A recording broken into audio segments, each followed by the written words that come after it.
Since childhood, Professor Amy Kronk discovered that her passion was art. In college, she began to seriously pursue art when she discovered that she had developed Crohn's disease. This allowed her to have a new lease on life and to pursue art therapy. Today, Professor Amy Kronk teaches at Pacific Union College, where she hopes to be able to teach an art therapy class next year. In this class, she hopes to allow students to learn how to combine art and therapy. In this interview, Amy Kronk will talk a bit about her experiences with art, her current projects, and where she hopes the art therapy class will go. It's basically going to be an introduction to what art therapy is and what it can be. The possibilities are really endless for a class like that. I kind of need to hone down my ideas before I go nuts with them, but I want to give the students a feeling of what it's like to be in an art therapy role, but also in a client role, where they're the ones that are receiving the therapy in a sense. And how that looks with art.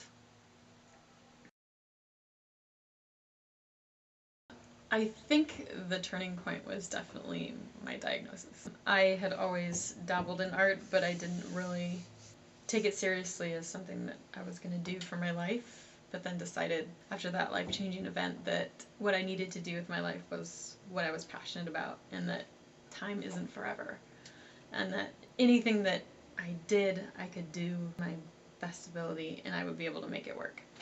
So that's why I was pursuing art therapy and decided that I would just go for it. Yeah, I'm always kind of dabbling in different things, but right now I'm specifically working on an altered books project. I'm just kind of messing around with that home, and I'm also doing a couple of painting series about tea and the ritual of coffee and warm drink and that sort of stuff. So doing little fun paintings about that.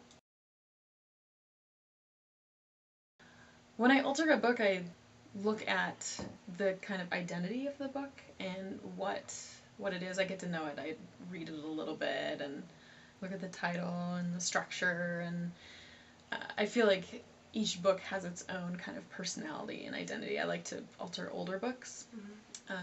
So I kind of let the book tell me what it's going to be.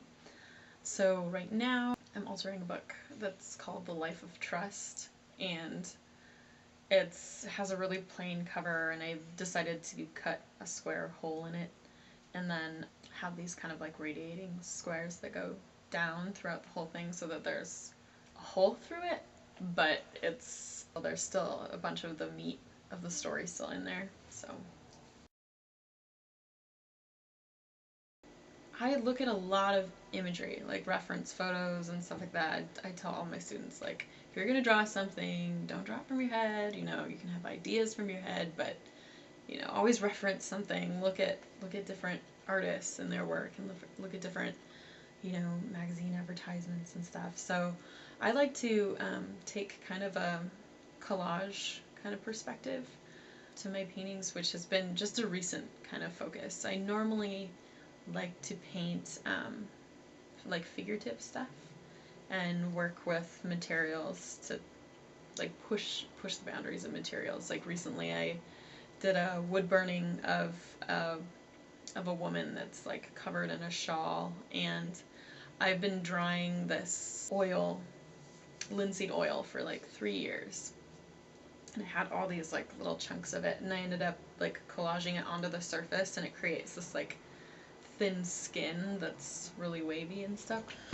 So I like to mess around with materials and surfaces and see how they can inform the imagery, and the imagery can work with them as well. So.